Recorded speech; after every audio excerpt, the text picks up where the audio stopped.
y generalmente se ve antes de los 30 años.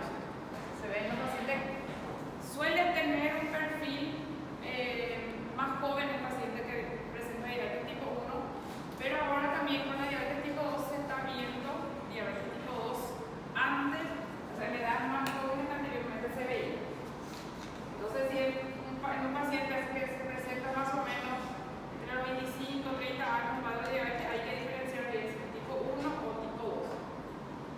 La diabetes tipo 2 se caracteriza porque hay hiperglicemia y aumento de la resistencia a la insulina. O sea, acá hay déficit de insulina y acá suele haber insulina cuando se hace el diagnóstico. El paciente tiene todavía reserva de insulina. Lo que suele ocurrir es una resistencia a la insulina. O sea, hay insulina, pero el tejido no sabe utilizar eso.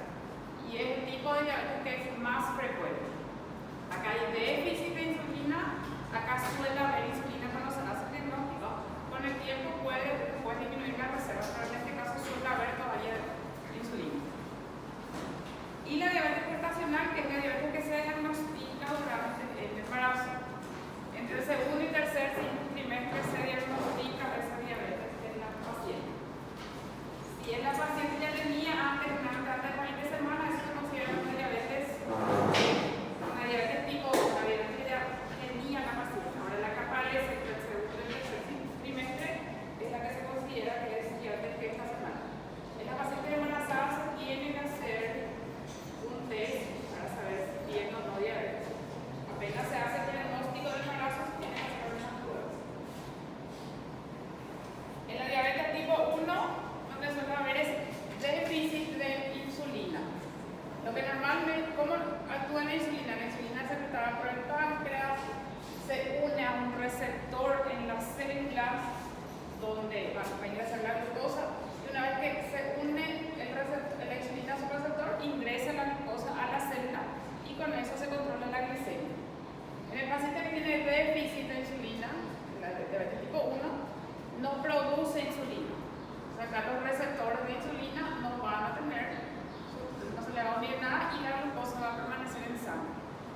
En la diabetes tipo 2 hay insulina, pero hay una resistencia a la insulina. No se une la insulina a su receptor y la glucosa también permanece en sangre, por eso aumenta la glicemia de los pacientes. O sea, acá no hay insulina y acá hay déficit, hay una resistencia. No se une acá a su receptor de insulina y la glucosa va a permanecer en sangre. La diabetes es una causa importante de mortalidad, ya sea por complicaciones agudas o complicaciones crónicas. Es una causa importante de ceguera por la retinopatía que produce. Es una causa importante de insuficiencia renal también, que suele llevar a la hemodiálisis del paciente. Y es una causa, la primera causa también la amputación no traumática, o sea, amputación no relacionada con un accidente o con un trauma del paciente. Y es una patología que también produce incapacidad prematura. Eso puede ser por la amputación, puede ser por la ceguera, puede ser por insuficiencia renal. Cualquiera de esos casos puede llevar a una incapacidad prematura al paciente. Si tiene una amputación, probablemente no va a poder realizar las actividades que realizaba normalmente o puede limitar su actividad laboral. Si es que por la ceguera también. Y en la insuficiencia renal, que requiere hemodiálisis también, le incapacita de manera prematura al paciente. Están entre las primeras 10 causas de hospitalización, que puede ser una complicación crónica o una complicación aguda. Lo que suele haber entonces en la diabetes tipo 2, hay hiperglucemia, que se puede producir por el deterioro de la funcionalidad de la función de la insulina. Una vez que hay esto, hiperglicemia, que hay resistencia a la insulina, lo que suele ocurrir es que el organismo interpreta como que no hay suficiente glucosa, porque para los tejidos no hay suficiente, o sea, no se está utilizando. La insulina puede haber déficit de producción ya, o puede ser que no se esté utilizando por el tejido, donde ingresa principalmente al músculo para su utilización y para su depósito en el tejido adiposo. Si es que no está utilizando el músculo, el organismo interpreta como que no hay. Entonces, ¿qué ocurre? Empieza a producir otra vez. Aumenta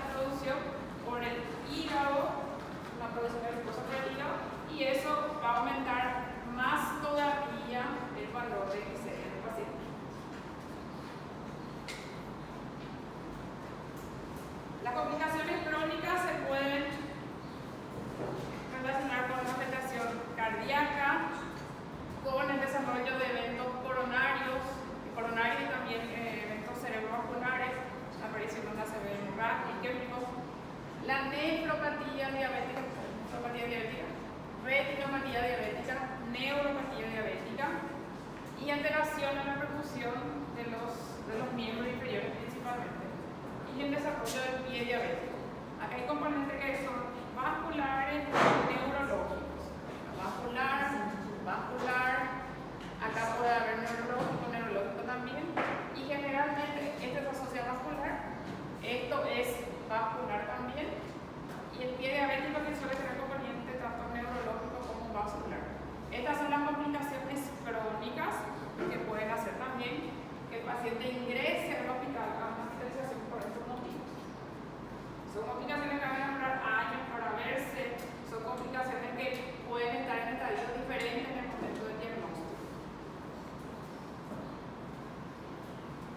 La afectación en la parte ocular, la retinopatía, la nefropatía y la neuropatía se considera que son complicaciones microvasculares porque afectan a los pequeños vasos de retina, riñón y en la parte nerviosa. Las complicaciones macrovasculares son el accidente cerebrovascular, el infarto y la isquemia de miembros, la arteriopatía que presenta el paciente. Y las complicaciones agudas son la hipoglicemia. La hipoglicemia es una complicación grave de la diabetes que puede comprometer la vida del paciente si no se corrige. Suele ser considerada cuando la glicemia es menor a 70 miligramos por decilitro. Y las manifestaciones que acompañan a la hipoglicemia son manifestaciones adrenérgicas, temblores, sudoración, taquicardia. Esas son manifestaciones que suelen acompañar al paciente que está con hipoglicemia. Los temblores, sudoración que puede tener. Las complicaciones que están asociadas a aumento de la glicemia son estas: estado hiperosmolar no cetóxico o coma diabético y la cetoacidosis. En el estado hiperosmolar, lo que caracteriza eso es el aumento de la osmolaridad. En la hiperosmolaridad hay una hiperglicemia que es marcada y hay aumento en la osmolaridad con una deshidratación importante en el paciente. Este cuadro suele ser más grave que este. En la cetoacidosis suele haber una hiperglicemia con acidosis metabólica. ¿En cuál de los dos cuadros la glicemia suele estar más alta?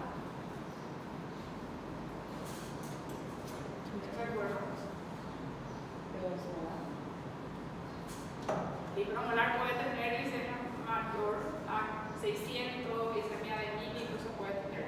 La hiperosmolar es más grave, suele haber mayor deshidratación y suele tener la glicemia más alta. La cetoacidosis puede tener a partir de 250, ya se puede encontrar un estado de cetoacidosis en el paciente. Está también deshidratado, pero suele ser una deshidratación menos intensa que en el estado hiperosmolar.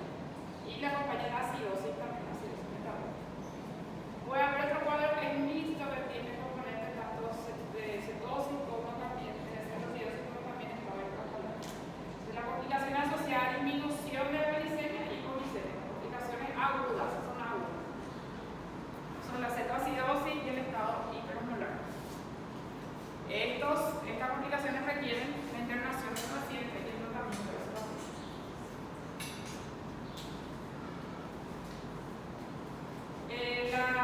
La diabetes se diagnostica por la glicemia en ayunas, se puede diagnosticar por otra prueba que se llama prueba de tolerancia oral a la glucosa, se puede hacer la glucemia nasal, o sea, en cualquier momento del día se controla la glicemia, y hay otro valor que se llama hemoglobina glicosilada.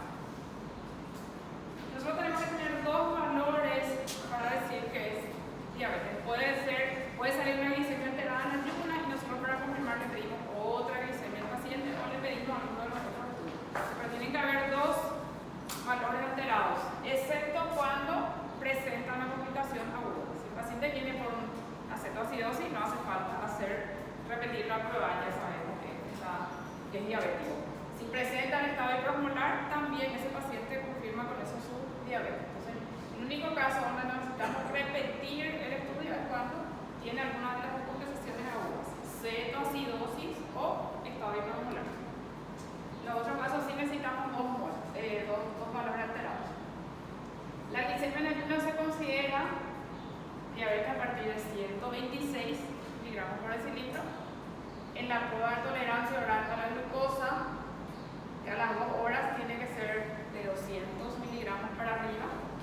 La glicemia al azar, la que es controlada en cualquier momento del día, se va a alguien al hospital, se va a alguien, se le hace un control y si tiene mayor a 200, eso también es un criterio de diagnóstico.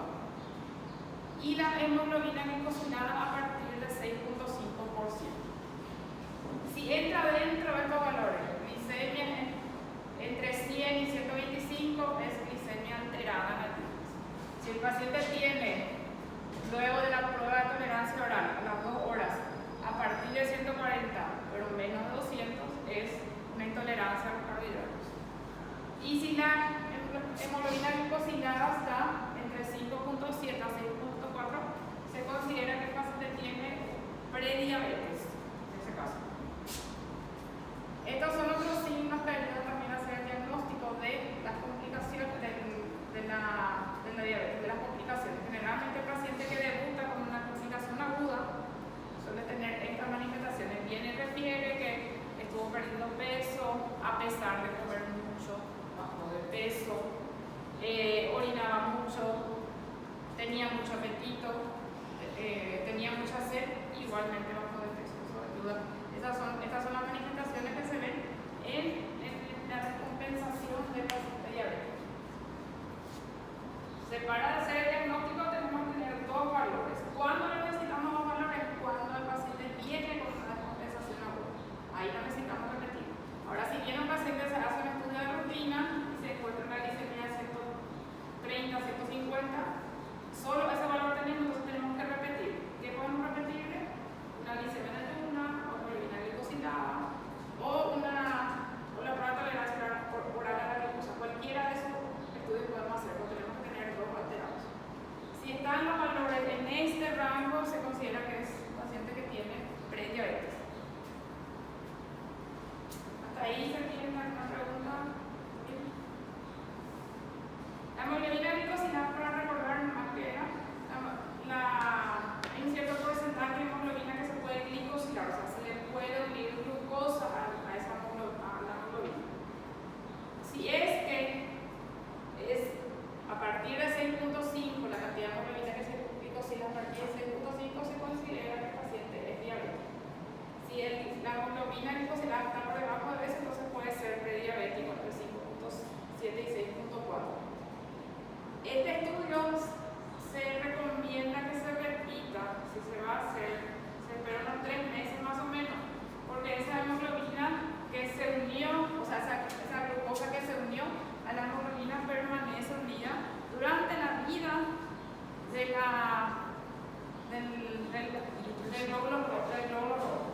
O sea, ¿cuándo va a renovarse? ¿Cuánto dura un glóbulo rojo? 120 días. O sea, entre 3 o 4 meses tiene que esperar para repetir el estudio. Ahora, la hemoglobina, la glicemia al azar, la glicemia en ayuna, eso sí se puede hacer con mayor frecuencia, pero esto sí hay que esperar un poco. Hay valores que pueden, o sea, hay situaciones que pueden alterar. Si el paciente se transfundió recién, por ejemplo, no tiene sentido hacerle porque esa hemoglobina no va a ser real todavía, la hemoglobina glicosilada. O sea, hay situaciones donde se tiene que esperar. Esto entonces, 3 o 4 meses hay que esperar para repetir, que no va a variar mucho. ¿Y por qué sirve? Porque te permite tener un comparativo, o sea, tener un valor de referencia en cuanto a la glicemia que suele tener el paciente. Lo que más fácil se va a alterar es la glicemia. Si el paciente viene, se cuida unos días, puede bajar su glicemia. Y generalmente el paciente piensa que le engaña al alimento, pero además se está engañando. Entonces, puede cuidarse un poco más y su glicemia mejora. Pero la hemoglobina glicada no va a mentir. Si su hemoglobina glicada está alta, quiere decir que su promedio es alto. ¿Por qué se consideran hasta 6.5? Para hablar de que está bien controlado un poquito más. Porque una hemoglobina, por ejemplo, de 6, una glicosilada de 6, quiere decir que el promedio del paciente suele ser 115 miligramos por decilitro. En cambio, si el paciente tiene una hemoglobina de 10, una hemoglobina glicosilada, el paciente suele tener valores de glicemia más altos. O sea,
cociente de albúmina-creatinina se refiere a la cantidad, esa es la forma de medir, o medir la albuminuria, la cantidad de albúmina que tiene en orina el paciente. Lo normal es que sea por debajo de 30 ese valor.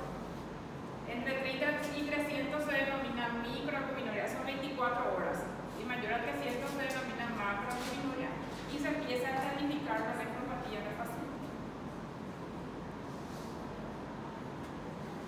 El test de clorofilamiento se hace en los pies, hay algunos puntos donde se tiene que hacer, la tiene como un hilito, es como un nylon que se presiona contra diferentes partes en el pie del paciente para que le diga si siente o no.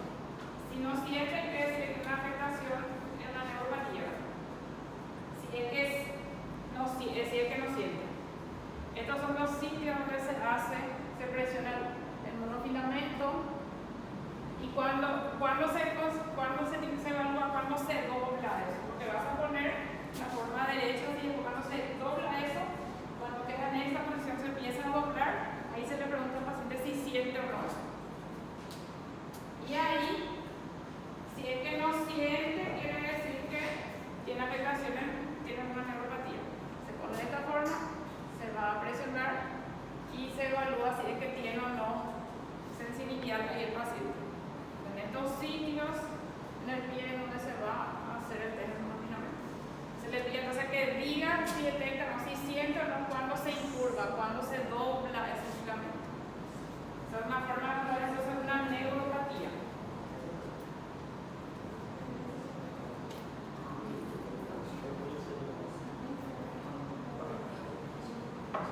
Y el índice tobillo-brazo mide la presión arterial en brazos y en piernas. Eso que muestra ahí es la forma ideal que se le podía hacer con un eco con un ultrasonido, pero se puede hacer con la medición de la presión arterial de la forma que solemos hacer habitualmente con este topógrafo y el efecto manual. Ahí se mide la presión y se toma la presión más alta entre los dos brazos y la presión más alta entre las dos piernas, porque puede haber una cierta variación en la presión.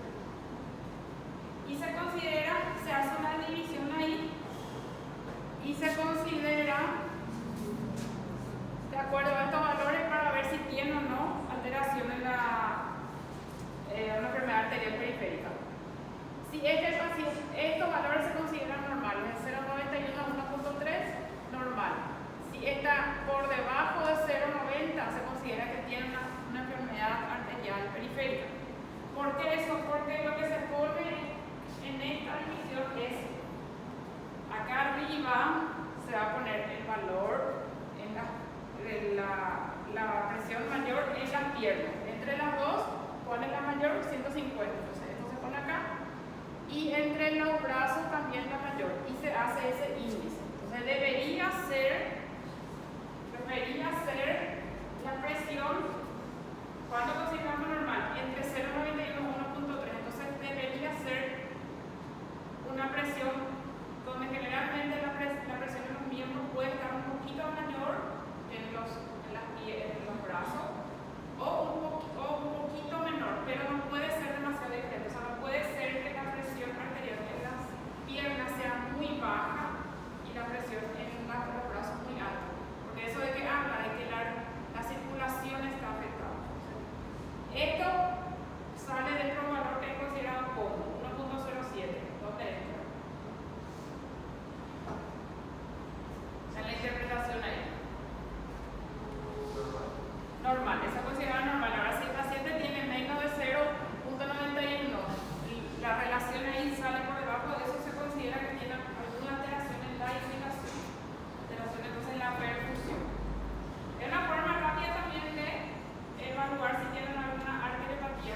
cómo hacemos el tratamiento?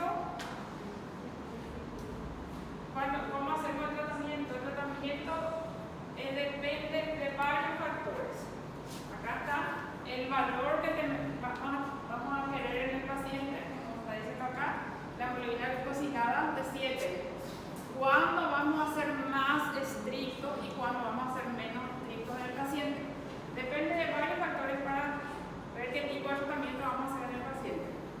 En el paciente que tiene la duración de la enfermedad es reciente, o sea, recién se le diagnosticó, nosotros tenemos que ser más estrictos en ese paciente, porque en el paciente de reciente diagnóstico probablemente va a tener menos complicaciones, menos retinopatía, menos vasculopatía, entonces tenemos que tratar de cuidar más para que esa enfermedad evolucione más lentamente. En cambio, en el paciente que tiene una duración de la enfermedad de 20 años, podemos ser un poco más permisivos.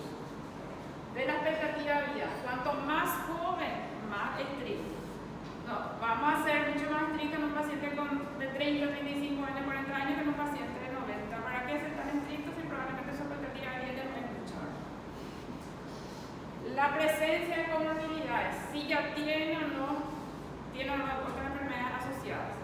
Si no tiene, hay que ser más estricto. No tiene dislipidemia, no tiene obesidad y tiene más chance ese paciente de tener también una mayor sobrevida, entonces hay que ser más estrictos si no tiene comorbilidades. Si están o no establecidas ya complicaciones vasculares, vamos a ser más estrictos en un paciente que se diagnosticó recién la enfermedad, no tiene una vasculopatía, que en un paciente que tiene una doble amputación, por ejemplo. No hace falta más ser tan estricto en ese paciente, ya sabemos que tiene una vasculopatía, entonces diferente va a ser el tratamiento que va a tener. Otro factor que es muy importante es la preferencia del paciente. Nosotros no vamos a sugerirle un tratamiento al paciente, nosotros no vamos a obligarle a que haga. Nosotros vamos a indicarle lo que nos parece que le va a favorecer más o lo que es de primera línea para él. Ahora, si no quiere hacer, no va a hacer. No podemos obligarle a hacer algo que él no quiere recibir. Generalmente el paciente es muy pegado a recibir insulina. Fíjense que si recibe insulina es porque es lo último ya que se le está haciendo y no quiere aceptar eso. Si tiene indicación y no quiere aceptar, no podemos obligarle a nosotros. Entonces, de acuerdo a la preferencia del paciente, está motivado, sabemos que va a cuidarse ese paciente, entonces sí podemos ser más estrictos. Ahora, un paciente que no ve bien, que vive solo y que probablemente no va a hacer ese tratamiento, tenemos que evaluar bien si es que le conviene o no aplicarle la insulina. Si sabemos que no se controla y puede hacer una hipoglicemia, va a ser mejor para él indicarle un comprimido que tiene menos riesgo de hipoglicemia. Si el paciente no quiere tiene preferencia por terapias que son menos estrictas, por ejemplo, entonces vamos a ser menos estrictos también nosotros. Vamos a ser más exigentes en el paciente que sabemos que nos va a responder o está interesado en su tratamiento. Otro factor son los recursos. Cuanto más recursos tenemos, más exigentes. Si tenemos pocos recursos, tenemos que ser también más permisivos con el paciente. Entonces, ¿quiénes vamos a ser más exigentes? El paciente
carbohidratos, proteínas y lípidos también en el paciente. Normalizar los valores de glicemia lo máximo que se pueda sin perturbar el estilo de vida del paciente. O sea, vamos a tratar de mantener valores normales, pero sin que eso afecte. No llevarlas al riesgo de hipoglicemia porque la hipoglicemia también es una complicación grave. Prevenir complicaciones, ya sean agudas o crónicas, micro o macrovasculares también que se puedan ver en el paciente. Y se tiene que asociar al tratamiento farmacológico, se tiene que asociar a actividad física y dieta. Todo esto de acuerdo al paciente también, la dieta y la actividad física. La actividad física va a depender también de las condiciones del paciente. Si es joven, si puede realizar actividad física, si tiene tolerancia para el ejercicio, si un paciente con insuficiencia cardíaca que no puede realizar actividad física, no le vamos a decir que haga. Un paciente que tiene amputación tampoco puede hacer. Entonces, se tiene que adecuar eso al tratamiento del paciente. Medicamentos, se tiene que hacer medicamentos, dieta y actividad física en la medida que se pueda.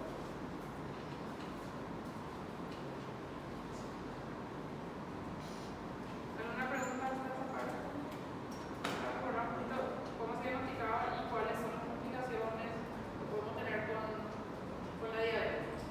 La insulina dijimos que va a ayudar a controlar los tres nutrientes principales: glucosa, lípido y aminoácidos también.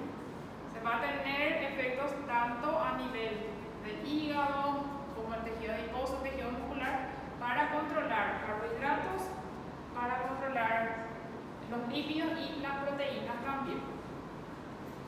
Así que es importante la utilización del lácteo, o sea, la insulina es importante para la formación del músculo.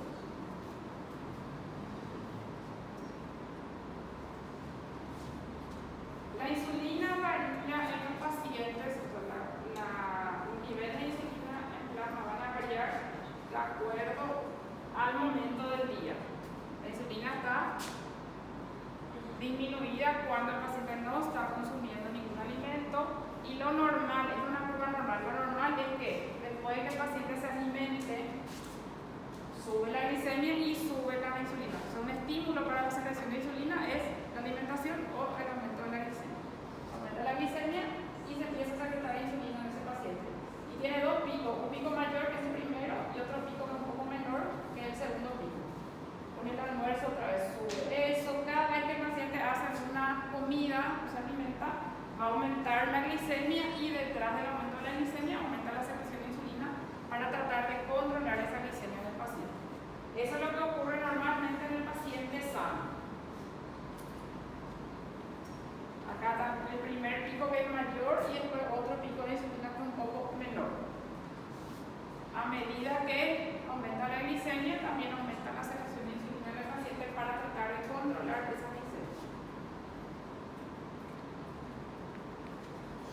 Dijimos que hay dos fases de la secreción de insulina y el paciente que tiene diabetes suele perder esta primera fase, es lo que más rápido se pierde, esta primera fase de la secreción insulínica. Entonces, por eso es que suele aumentar mucho la glicemia después de la comida, la glicemia postprandial. Prandial se refiere a una represa o a una comida. Entonces, generalmente después de una comida, de que el paciente se alimente, sube mucho la glicemia en el diabético porque ese primer pico se pierde. Entonces, esto que después de que aumente la glicemia en el paciente se secreta insulina, esto no ocurre en los diabéticos y ahí aumenta mucho la glicemia después de la alimentación.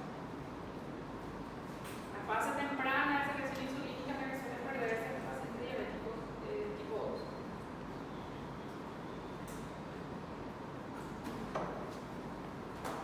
La insulina es una hormona que se va a producir primero como preproinsulina. Esto que está acá es la insulina. Se produce así como preproinsulina, después la proinsulina y esto finalmente es la insulina. Esto que está acá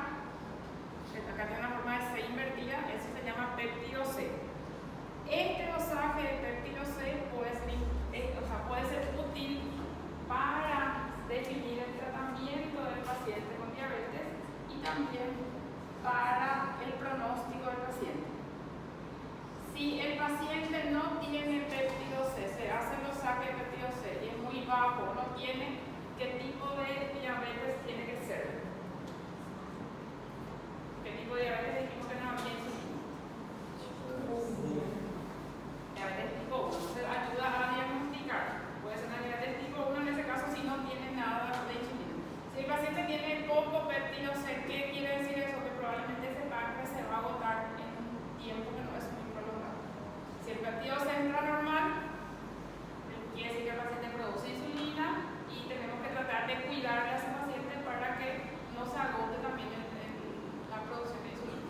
Si el péptido C está bajo, un diabético tipo 2, por ejemplo, quiere decir que ese paciente probablemente en poco tiempo va a dejar de producir insulina y va a tener que usar insulina como tratamiento. En los saques de péptido C se suele pedir entonces para ayudar a entrar en un paciente donde hay duda diagnóstica y también para el pronóstico del paciente. Nosotros hoy vamos a ver los medicamentos de administración por vía oral, antidiabéticos orales. A pesar de que estamos hablando de antidiabéticos orales, acá hay un grupo que se administra por vía subcutánea también. Además de la vía oral, hay uno que se administra por vía subcutánea.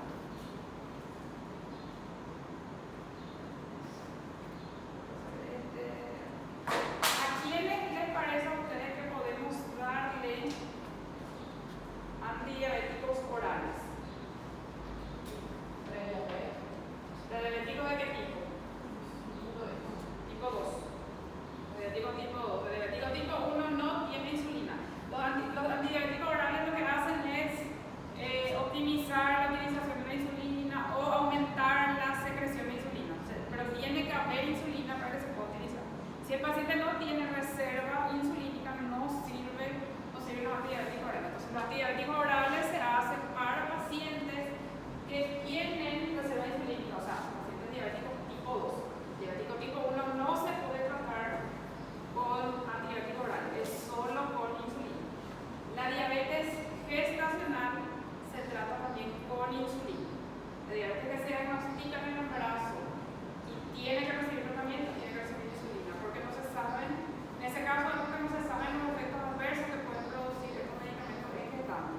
Se tiene que optar por insulina. La diabetes que se diagnostica en el embarazo, si va a recibir tratamiento, tiene que ser insulina. La paciente que ya tenía diabetes y se embaraza, si va a recibir tratamiento, tiene que ser también insulina. El único tratamiento aprobado para las gestantes es insulina. Los antibióticos orales entonces se van a usar solo en diabetes tipo 2. Primero vamos a ver la glimeprida. La glimeprida es la que más se suele usar acá en el Brasil. De este grupo corresponde la glibenclamida, que tiene como nombre comercial Raonil. Es su equivalente en el Brasil. La glimeprida está disponible para administración por vía oral en forma de comprimido o de tabletas en presentaciones de diferentes composiciones, 2 miligramos y 4 miligramos. Es un antidiabético oral, que es un medicamento que es secretagogo. Esto es lo que tienen que saber cuáles son secretagogos, o sea, cuáles van a estimular la secreción de insulina y cuáles no. Secretagogo quiere decir que aumentan la secreción de insulina. Este grupo, la glimeprida, o sea, este medicamento, la glimeprida, que corresponde al grupo de las sulfonilureas, es un medicamento que es secretagogo, va a estimular la secreción de insulina del paciente. Aumenta la secreción de insulina. Este medicamento entonces solo se puede hacer cuando el paciente tiene insulina. La diabetes tipo 1 no se puede utilizar. Es un medicamento que por estimular la secreción de insulina puede producir como efecto adverso la hipoglicemia. Si el paciente consume este medicamento y no se alimenta, va a producir hipoglicemia. Ese es el efecto adverso principal de este grupo de medicamentos.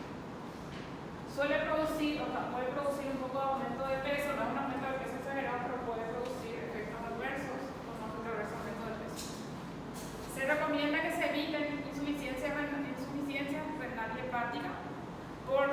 metabolizan en el hígado y se eliminan por los riñones.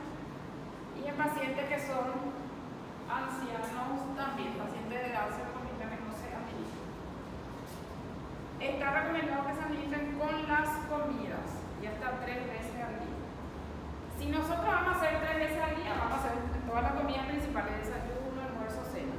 Lo que se recomienda es que si el paciente va a iniciar por una vez al día o 2 veces al día, que se haga con una comida que hace bien el paciente. Si el paciente dice que no desayuna porque aunque vos le digas que no suele desayunar y no va a hacer, no le indique con el desayuno porque no va, porque va a ser hipoglicémico. En ese caso se le indica con el almuerzo o se le indica con la cena. Se le tiene que indicar con la comida que el paciente haga bien, que el paciente va a cumplir. Y se puede hacer 3 veces al día. La dosis máxima suele ser 12 miligramos, o sea que hasta 3 comprimidos de este es lo que suele recibir el paciente. Lo máximo que se suele administrar. Solo está disponible por vía oral, es un antidiabético oral. Es un medicamento que si no tenemos la opción de darle, ahora actualmente son de primera línea, se puede utilizar y tiene buen efecto todavía, porque después vamos a ver que hay otros medicamentos que son más nuevos, que tienen mejor efecto, pero si no se puede utilizar los más nuevos, que son más costosos también, se puede optar por la glimetrina. Es un secretador entonces que puede producir hipoglicemia si el paciente no se alimenta después de consumir. Es un medicamento que aumenta la secreción de insulina por unas modificaciones que se producen acá en algunos canales que inhibe al canal de potasio, que es sensible al ATP. Eso aumenta la cantidad de potasio dentro de la célula. Eso aumenta la concentración, la entrada de calcio dentro de la célula pancreática y favorece la secreción de insulina. Si el paciente, por ejemplo, toma glimetrina, una dosis, 2 dosis, 3 dosis, llega a tomar la dosis máxima y no mejora, asociada con el otro medicamento, no quiere decir que el medicamento no funcione. Puede ser que el paciente ya no tenga insulina suficiente. O sea, ahí probablemente se va a tener que cambiar la medicación.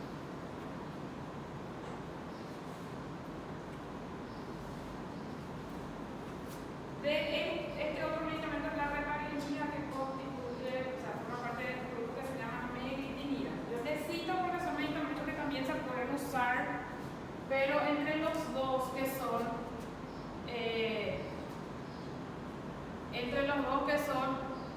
secretagogos, este se usa más. Fíjense más en esto. Yo les digo esto para que tengan en mente más también, pero entre los dos, estas sulfonilureas son las que más se utilizan. Entre meglitinida y las sulfonilureas. Es un medicamento que es también hipoglicemiante, es un secretagogo, puede producir hipoglicemia, puede producir aumento de peso. En los efectos adversos es similar también y se administra con la comida, pero son más efectivas la glimetrina y se suele usar más las sulfonilureas que las meglitinidas.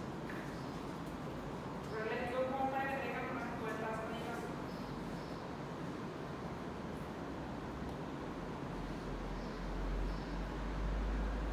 El mecanismo de acción es igual.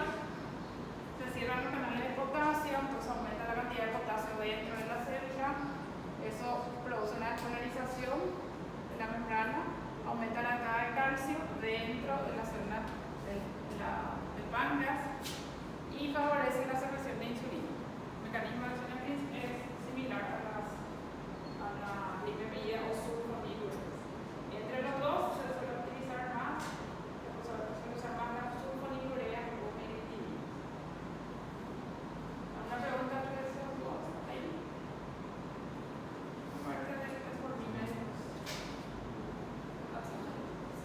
La metformina, este medicamento se usa mucho con el grupo de las biguanidas. El medicamento que más se utiliza es la metformina.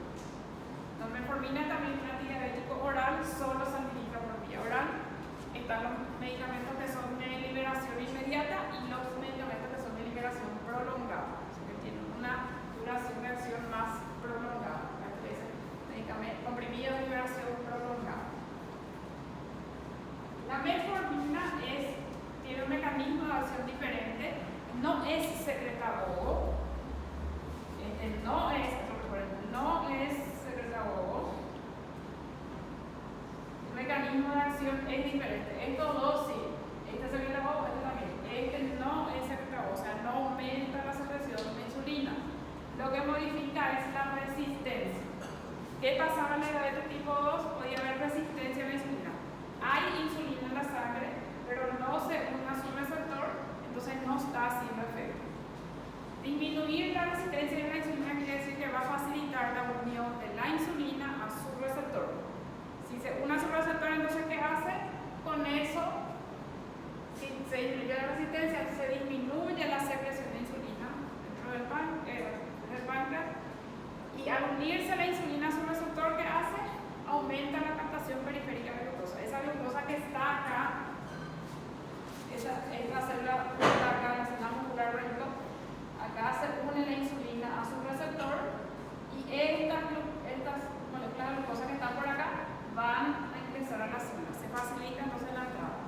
Si entra la glucosa desde hacia la célula, ¿qué va a pasar con la glucosa? Va a disminuir, entonces ayuda a controlar la glicemia del paciente. Disminuye la resistencia a la insulina, disminuye la glicemia del paciente porque la glucosa sale de la sangre y entra a la célula. Es un medicamento que tiene que recibir el paciente si no está indicado. El paciente puede ser con esto, ya sea suficiente, con este tratamiento ya sea suficiente para el control de la enfermedad, por lo menos al inicio. O sea, es un medicamento que es esencial en el tratamiento de la diabetes tipo 2. Si no está contraindicado, puede recibir, o sea, tiene que recibir la metformina del paciente. ¿Cuáles son otros beneficios que tiene? Mejora el perfil lipidémico, ayuda a controlar el colesterol, triglicéridos, disminuye la agregación plaquetaria. ¿Cuál era una complicación de los pacientes con diabetes tipo 2? Las complicaciones vasculares, infarto, ACV, arteriopatía periférica. Entonces, si disminuye la agregación plaquetaria, también disminuye el riesgo de esas complicaciones. Ayudan a la pérdida de peso en el paciente y muchas veces la pérdida de 4 a 5 kilos en el paciente ya ayuda a controlar más la glicemia. Produce pérdida de peso, mejoran el perfil lipidémico y disminuyen la agregación plaquetaria. Entonces, tienen otros efectos beneficiosos aparte del control de la glicemia. Y un medicamento que también disminuye signos de hiperandrogenismo. Alguien saben que en patología se suele utilizar también la metformina en las mujeres en el ovario poliquístico, en el esófago. Es decir, el ovario poliquístico ayuda a controlar los síntomas de hiperandrogenismo y se suele usar también la metformina. Entre sus efectos adversos hay un efecto adverso grave, raro, se ve poco, la acidosis láctica. Y otros efectos que son molestosos pero que no son graves, que son los efectos adversos gastrointestinales. Pueden producirle náusea, pueden producirle cólicos, pueden producirle vómitos, pueden producirle diarrea. Eso se puede disminuir de dos formas. O se le da un LP, una presentación de liberación prolongada, o se inicia una dosis baja y después se va aumentando con que es algo que el paciente tolera mejor. Entonces, se le puede dar medio comprimido nomás por una semana, después aumenta la dosis y con eso disminuye el riesgo de estos efectos. No son efectos graves, pero son efectos que le molestan al paciente y pueden hacer que deje su tratamiento. Si el paciente está con náusea todo el tiempo, está vomitando, está con diarrea, probablemente no se va a adherir al tratamiento, no va a cumplir. Entonces, para disminuir eso, se puede empezar una dosis baja y después aumenta. Mas esses efeitos adversos, eles vão diminuindo conforme... Si empieza a dosis baja, son menos intensos. Mas, por exemplo, se eu não começo uma dose baixa, começo uma dose alta, ele vai... Puede disminuir después, tolera al paciente. Gracias. Professor, alguns dermatologistas indicam para acne, seria por causa dessa disminución del hiperandrogenismo, sí. Los andrógenos contribuyen mucho al desarrollo del acné en el paciente. Y sí,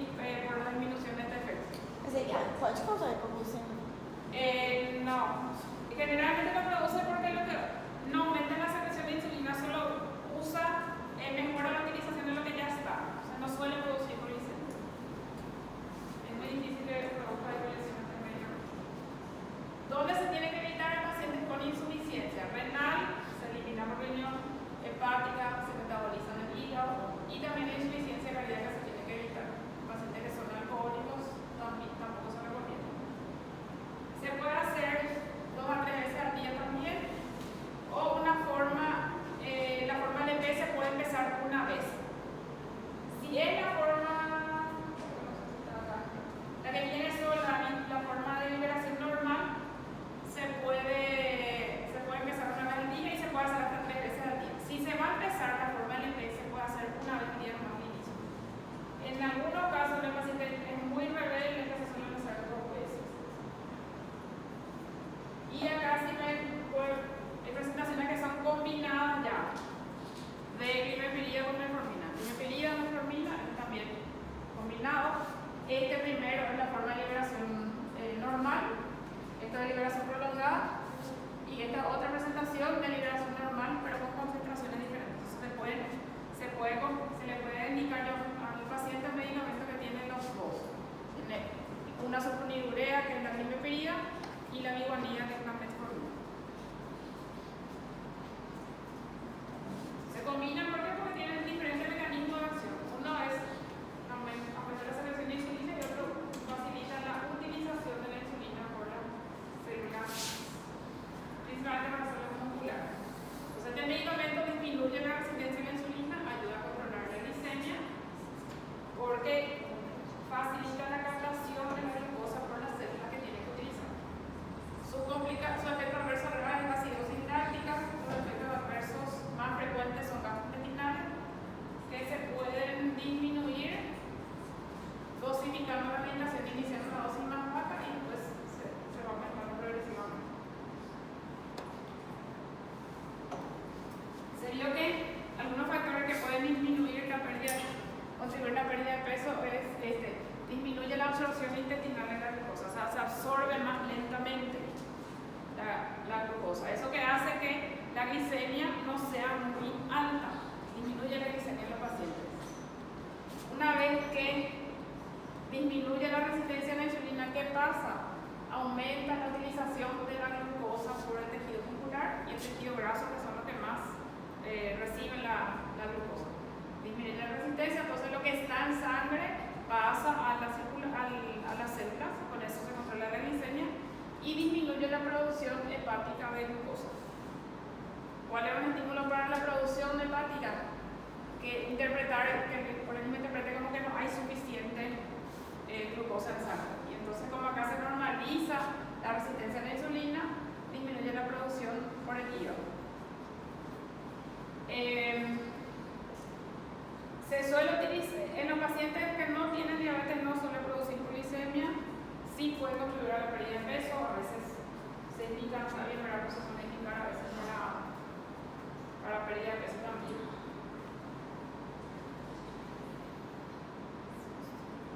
Professora, desculpa, mas por ele ter essa parte do hiperandrogenismo, ele é contraindicado para as mulheres menopáusicas, porque ela já tem diminuição? Diminui mais ainda, não tem nada a ver. No, pero de por sí ya tienen valores bajos de estrógeno, o sea, no, igual para recibir. É, tipo, não diminui mais. No. De nada. Se pueden encontrar en preparados que son solo metformina de liberación inmediata, de liberación prolongada o combinados con otros medicamentos. Acá yo estoy encontrando como glibenclamida. Esa combinación se puede hacer. Hasta ahí hay una pregunta. El tratamiento que se tiene que iniciar, si no está contraindicado, que tiene que tener el paciente y puede ser suficiente con eso nomás para el control de la enfermedad, es metformina. El paciente que viene y se le diagnostica su diabetes, no tiene insuficiencia renal ni hepática, es un diabético tipo 2, está con sobrepeso, puede empezarle solo con metformina y le va ajustando la dosis. Si no mejora con eso, después se va agregando la medicación. Acá generalmente se agregan medicamentos, no es que no, este no funcionó, le voy a sacar. Este no funcionó, le voy a hacer hasta la dosis máxima y voy a agregar otro medicamento después también. La